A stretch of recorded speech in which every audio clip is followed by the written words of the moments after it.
কোনো বাচ্চা, ইমানদারের কোনো সন্তান হিন্দুর দুর্গা পূজা দেখতেও যাবে না। বলো ইনশাআল্লাহ, বলো ইনশাআল্লাহ। বেঈমানের দুর্গা পূজার মধ্যে একবার উকি দিতেও যেও না, তোমার ঈমান হুমকির মুখে পড়বে, তোমার ইসলাম হুমকির মুখে পড়বে, তোমার ধর্ম হুমকির মুখে পড়বে। ধর্ম তারজাত উৎসব সবার আমগো কোরবানির ঈদের দিন গরুর গোশত আর রুটি, চালের রুটি খাইতে আই। হ্যাঁ আসো না এখন তা যারা এখন এগুলা বলে তারাই তো তাদেরকে উৎসাহিত করে তাদের ঘরে খাওয়ানো উচিত এবং সেটা ভিডিও দেওয়া উচিত যে দেখেন আমি যে বলছি ধর্ম যার যার উৎসব সবার।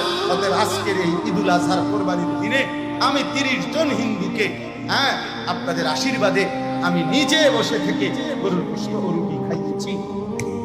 খাওয়া মাতবুরি শুধু মানুষের কান্দের উপর, নেতাগিরি শুধু পাবলিকের উপরে চাপায় দেওয়ার চেষ্টা। তো আমার ধর্ম, আমার ইবাদত, আমার আনন্দ, আমার শখ, আমার ইসলাম, আমার আল্লাহ, আমার রসুল, আমি অন্যের কাছে যাব না। কেন যাব? বল যাব না ইনশাআল্লাহ।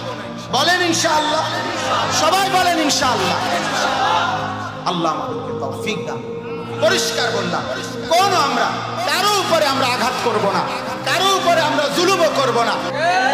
ধর্ম যার যার, উৎসব সবার, এটা মিথ্যা কথা, এটা কুফরি কথা, এটা কাফেরের কথা, এটা বেঈমানের কথা, ইমানদারের কথা হইতে পারে না। এটা বেঈমানের কথা হইতে পারে। ধর্ম যার যার, উৎসব সবার, না না আমরা এটা মানি না, আমরা এটা মানি না।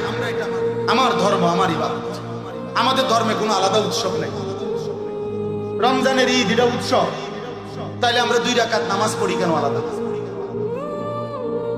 কোরবানির ঈদ এটা উৎসব, তাহলে আমরা আলাদা নামাজ পড়ি। আলাদা নামাজ পড়া এটা উৎসব, কোরবানির দিনে পশু জবাই করা এটা উৎসব, এটা ইবাদত। বলেন না কেন? মুমিনের হাসি ও ইবাদত, মুমিনের কান্না ও ইবাদত।